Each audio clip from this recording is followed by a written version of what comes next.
Alright, what's going on, everybody? Alright, this trenching job is now completed. I bought a GoPro and, like a fucking idiot, I dropped it and I fucking broke it. So there's a 10-inch drain box underneath these rocks right here, where it meets from the sump pump that runs over here, makes a 22, and then goes to this drain box right here. Then it runs to 4-inch corrugated, non-perforated drain tube, drainage pipe that runs all the way down here. I've gone ahead and already seeded everything. The landscapers that they have that to do the grass here suck ass. There's my machine starting to do the neighbors now. And come down here. There's one well right here. It's a serviceable pit. You can dig it up, but it's mainly just to prevent the water from running up to the house. It'll blow that lid. It's like all perforated and stuff. So, but here's another pit right here. This is a 50-gallon pit. That's a 20-gallon pit. I dug out a lot here, but I had to put the pit really close to the one side of the hole, so this is all just loose fill dirt, and the pit's right there. It's approximately 4 feet deep. It's actually 4.5 feet deep because I buried it a little bit lower so I could put the lid on, put some dirt around it, and then have a catch basin there. And then we come down over here. This fucking stupid goddamn drain. I gotta put some more dirt around it. And then I have another drain here. This is a rotting point, so you could rot out from here all the way down to the end, and you could rot out from here to the pit. And then technically you can pull this lid, dig the dirt out. Well, when there's soil here, it'll be grass. You just dig the grass back, pull the lid off, and you can rot all the way up to here to this pit. And then you can do reverse. You can pull this drain off at the top up there and rot all the way down to this pit. This is more of like sediment catch, just to prevent anything from backfilling into the yard. The neighbors, but that's all corrected. Oh yeah, I forgot there's another side. He went ahead and wanted me to do his gutters. So, hold on 1 second here, guys. We'll take a little trip. He had me do all the landscape, so did all the landscape, had a shovel edge everything. I'm working on that pool next. It's actually right there. I gotta do some piping there. There's some ruptured pipes. So I've got a gutter drains. All the gutter drains are all hooked up. So here's my pop-up here. This should have no water in it right now, so it doesn't. And then I've trenched all the way up to the house here. We've been getting some pretty good rainfalls after all of this. The piping's not the greatest up here, just due to the grade. Hit an old coax. This one I had to dump right into the pipe, but as you can see, it just zigzags, goes up here and then zigs up to there. But I mean, the stuff's all NDS and ADS material. Here's this gutter drains here. Wasn't too worried because technically, I mean, there was supposed to be another bush right here, but it died a long time ago. Someone dug it out.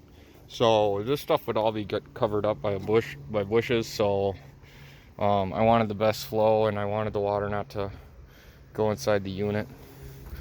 So, and the units were just installed.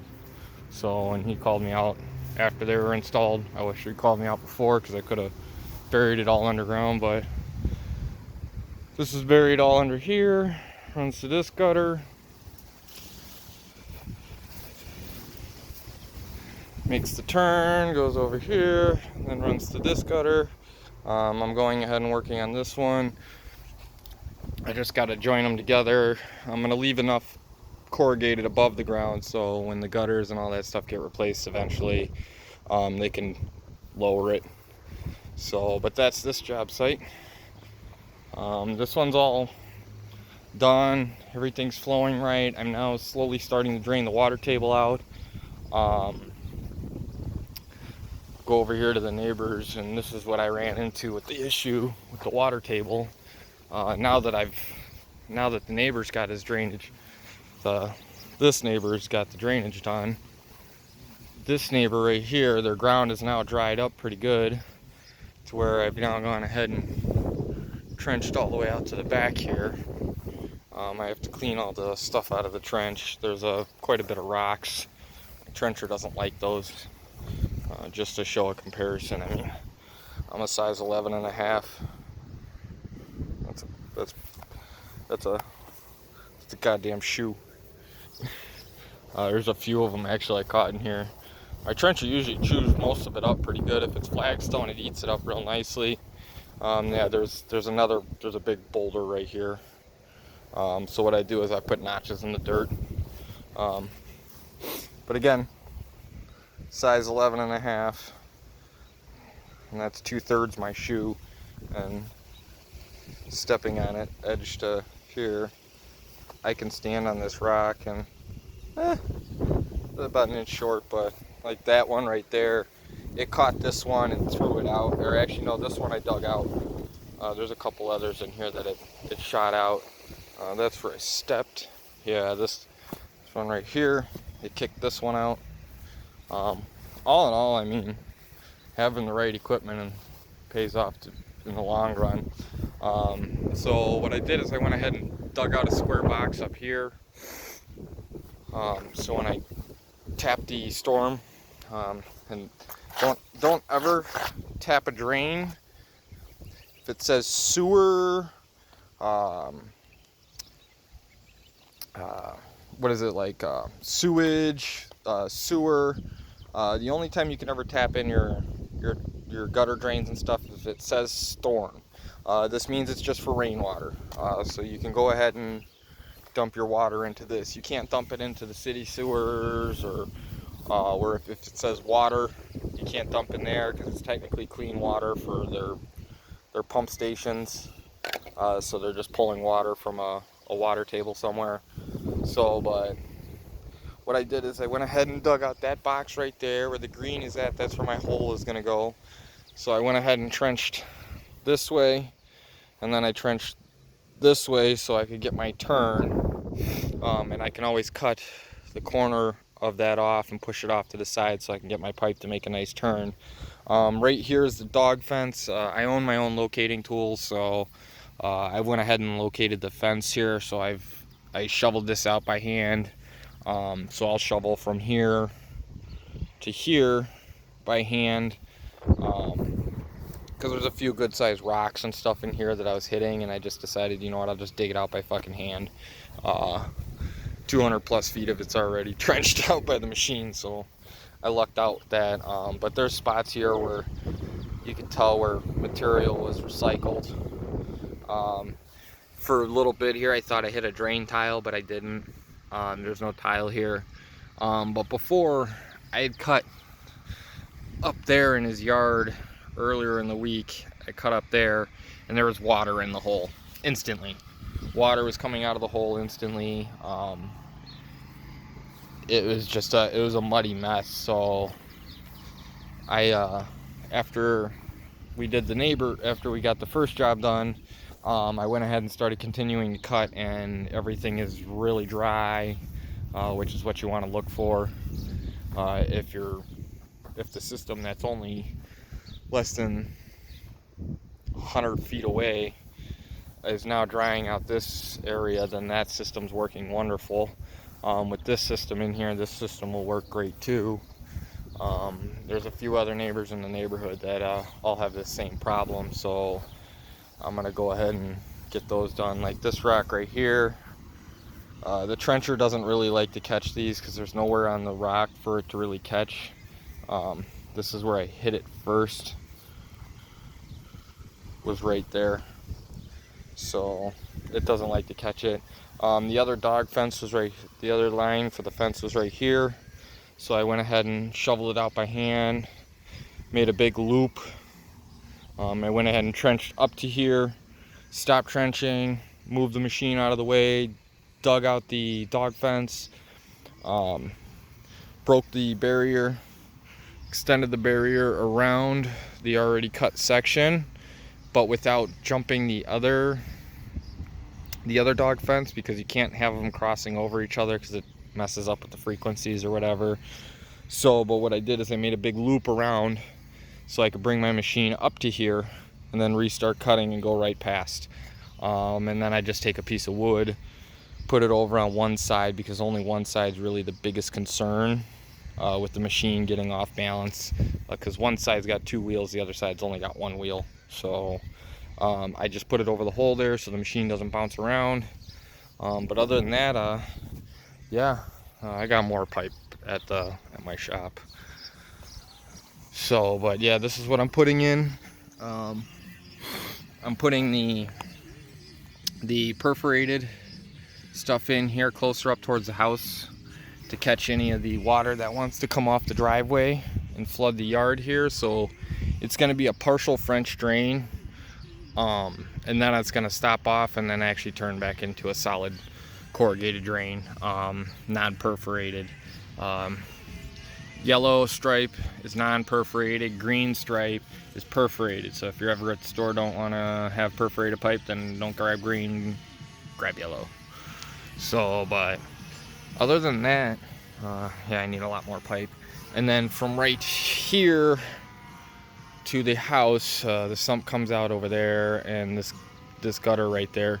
I'm gonna do schedule 40 4-inch PVC to increase the flow. And because this tree right here, trees tend to crush these corrugated pipes, with schedule 40 it's impenetrable just about. So I'm gonna run schedule 40 from the house to here. It's only 48 feet, so I'm not too worried. It's only 4 sticks. The 4-inch will definitely be able to handle the 1 gutter drain and the sump pump over there. Not too much more. And then what I'll do is I'll even put a drain box in right here to allow the water to, from off the driveway, to hit the drain box first, but whatever saturates in the yard can't jump this line. It'll literally drop in, go in this line, follow down, and then go into the pipe. Because with corrugated drain tubing, technically the water is going to flow from the bottom up. So most of the time what you're going to want to do is always make sure your stripe's on top, because then it's easy to tell what it is in the ground, because you'll find the color. And then the other thing is, I put in extra holes in the bottom, but you want the water to rise into the pipe, and then it will flow. Path of least resistance is the saying with water. So path of least resistance. So it's gonna, and then once it gets in the pipe, then that's when it will move. So you're not trying to have holes in the top, because if you have holes in the top, then you're just gonna wash all the dirt from the top of the ground into the pipe, and then it will slowly build the pipe up, and then it will clog the pipe off. So what you're gonna do is you're gonna do reverse, come in from the bottom, then the dirt can sit on top of this pipe, and the water can actually naturally trickle into the pipe, and then path of least resistance will move through this pipe right here. So that's what we're doing here. There will be some gravel on this section right here, from literally right where I started my cut, to pretty much right where that rock is at, is right where this is the lower spot. So I want to catch as much water as possible and send it to that storm sewer. So again, don't tap into a sewer if it says sewer, sewage, sanitary, water, rain. Rain is okay. I've never really seen too many that are reprinted rain. Most of the time it said storm. So a storm sewer is just a sewer that just takes rainwater, only when it rains out. So as long as there's not too many systems dumping into there, it can handle it fine. Storm sewers naturally dump out to a daylight drain, which is usually into a pond or something. I've gone ahead and traced this one out. I walked all the property lines, and it does dump out at a pond about 7 houses down. So I'm good. I'm safe on all of this. I'm not breaking any laws. I'm not doing anything wrong. It's just the way these houses are set up. They set these houses up to where, sorry, this is a really low tree. They build a lot of these houses out in my area where they dump the sump pump literally right into the secondary drain tile to leach into the primary drain tile to go into your sump pump to get dumped right back out here again. It's kind of a stupid system. So, and then they have this gutter right here that has nowhere to exit. So we're gonna go ahead and tag this gutter in, and then this area will be able to dry out, which now will allow the secondary drain tile to catch the rainwater, which it's supposed to, put relief on the hydraulic pressure against the foundation. Less power because the sump pump's not working. It's not what is called a short cycling. Now we'll actually have to pump the water all the way out to there, and technically the water would have to seep all the way back from the pond all the way back here to the sump pump in order to come back out. So you just want to eject it as far as possible. So with this system, that's exactly what I'm doing. So stay tuned. I'll get you guys more updated. Like I said, there's no action shots right now. Not that great with electronics, and I'm not that careful with them. So my GoPro, I dropped it, and it literally got fucking eaten up by the trencher. So tripod fell over. I backed into it, and yeah, it fell over in front of me. I caught the tripod while the GoPro popped off of it, fell in there, and the chain was still running. So it's buried somewhere right in there. So yeah, that was $70 gone. But yeah, I got another one ordered, so I'll get more action shots later on. But this job I just needed to get done right away due to the fact that we got some rain coming. So I'm going to be doing a little bit of asphalt repair for this customer. So with that repair, I need the concrete saw out. So I figured, you know what, might as well trench this one out so I can cut this with the concrete saw and cut the driveway with the concrete saw. Other than that, right here with this line, I'm not breaking this line. Nothing got happened with this line. The one up in the front there, actually, I did splice it a little bit with the shovel. So I did scalp it a little bit. So I really kind of needed to break it regardless, and I'll have to repair it. But other than that, this one I'm not going to need to, because this one I can just run the pipe underneath because it's such a short little run to the actual ejection point. So alright guys, well, and this is the machine I use. This is my baby. I named it Digsby Gillespie. So it does definitely does its digging. I still have to get the white stripe here, and I think I might do it in reflective. I have a silver one, but I got the new logos on this thing, all the new stickers and decals. So I got the Ditch Witch logo. I got the new sticker there, new sticker there, new sticker here. Hi, Jeffrey. So, and then that was it. So, and then yeah, obviously I got this one put on. I put this sticker on. These are all still original. So, other than that, yeah, this is the machine that's doing all the work. It's approximately 265 feet. It took me about 3 hours. So, and this stuff's all about, I think it's 18 inches. So it's just a lot of loose dirt on here. But yeah, I mean, I stand in the hole here and I drop down quite a bit. And right here at my knee. So that's where the job site stands now. So stay tuned, see more when it comes.